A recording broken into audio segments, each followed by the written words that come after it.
தனி தீர்மானத்தை முதல்வர் அவர்கள் கொண்டு வந்திருந்தார்கள். அதாவது இந்த டீலிமிட்டேஷனை பற்றி ஒரு தனி தீர்மானம் கொண்டு வந்தார்கள். நாங்கள் எங்களுடைய பாரதிய ஜனதா கட்சியின் சார்பாக அம்மாதிரி ஒரு தீர்மானம் இப்பொழுது அவசியம் இல்லை என்று கருதினோம். அது தேவையற்றது. இந்நேரத்தில் இவ்வளவு அவசரமாக ஒரு தீர்மானத்தை கொண்டு வர வேண்டிய அவசியம் இல்லை என்று நினைத்தோம்.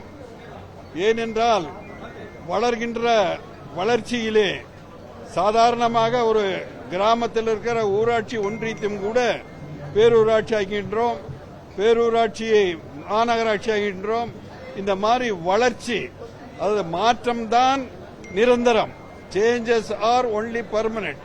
அப்போ மக்கள் தொகை அதிகமாக இருக்கும் பொழுது அந்தந்த தொகுதியிலே நிறைய தொகுதியாகி அங்கு பிரதிநிதிகள் இருந்தால்தான் அந்த மக்களுடைய அவங்களுக்கெல்லாம் உதவிகரமாக இருக்க முடியும். அந்த வகையில் இப்பொழுது என்னை சார்ந்த நீலகிரி மாவட்டத்தை எடுத்து கொண்டாலும் கூட ஒரு நீலகிரி பாராளுமன்ற தொகுதியை சார்ந்தவர் நீலகிரி மாவட்டம், கோவை மாவட்டம், திருப்பூர் மாவட்டம், ஈரோடு மாவட்டம், 4 மாவட்டத்தை சுற்றி அந்த நீலகிரி தொகுதி இருக்கின்றது. பெரிய தொகுதி. அந்த அளவிலே ஒரு பிரதிநிதி அவ்வளவு சேவைகள் செய்வதற்கெல்லாம் வாய்ப்பில்லை. அந்த 71 இருந்த மக்கள் தொகையும் இன்றும் பார்க்கும் பொழுது அதிக மக்கள் தொகை வந்திருக்கின்றது.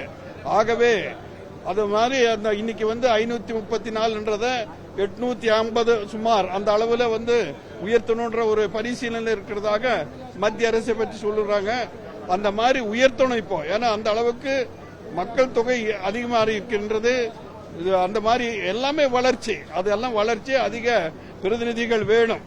எதுக்கெடுத்தாலும் வடக்கு தெற்கு வடக்கு தெற்கு என்று பிரித்து ஒரு நல்லதொரு தேசத்தை, ஒரு ஜனநாயக நாட்டை, பாரதம் என்ற உலகமே போற்றுகின்ற ஒரு ஜனநாயக நாட்டை வடக்கு தெற்குன்னு சொல்லி நமது மக்களையே பிரித்து பார்க்கின்ற ஒரு உணர்வு இனிமேல் இந்த மாதிரி ஒரு மாண்புமிக்க ஒரு சட்டமன்றத்தில் எல்லாம் பேசக்கூடாது என்று நான் நினைக்கின்றேன். ஒருத்தர் சொல்றாரு, வன்னியார் அமைச்சர் மரியாதைக்குரிய வன்னியரசு அவர்கள் சொல்றாரு, அமித்ஷா அவர்களும் பிரதமர் அவர்களும் சபையில் ஒன்று சொல்வார்கள், வெளியில ஒன்று சொல்வார்கள், எப்படி நம்புவதென்று.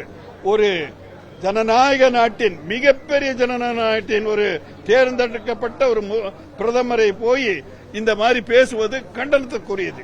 இப்ப இவங்க இங்க பேசுறத, அமைச்சர் பேசுறத நாங்க நம்புறோமோ இல்லையோ, அதே மாதிரிதான் ஒரு அமைச்சர், தேசத்தின் பெரிய ஜனநாயக நாடு, அந்த நாட்டில் தேர்ந்தெடுக்கப்பட்ட 12 ஆண்டுகளாக பணியாற்றிக் கொண்டிருக்கின்ற ஒரு பிரதமரை இந்த மாதிரி எல்லாம் பேசக்கூடாது. அதை சபையிலிருந்து, அவை குறிப்பிலிருந்து எடுக்க வேண்டும் என்று நான் போராடுகின்ற முயற்சி எடுத்தேன். ஆனால் வாய்ப்பு கிடைக்கவில்லை.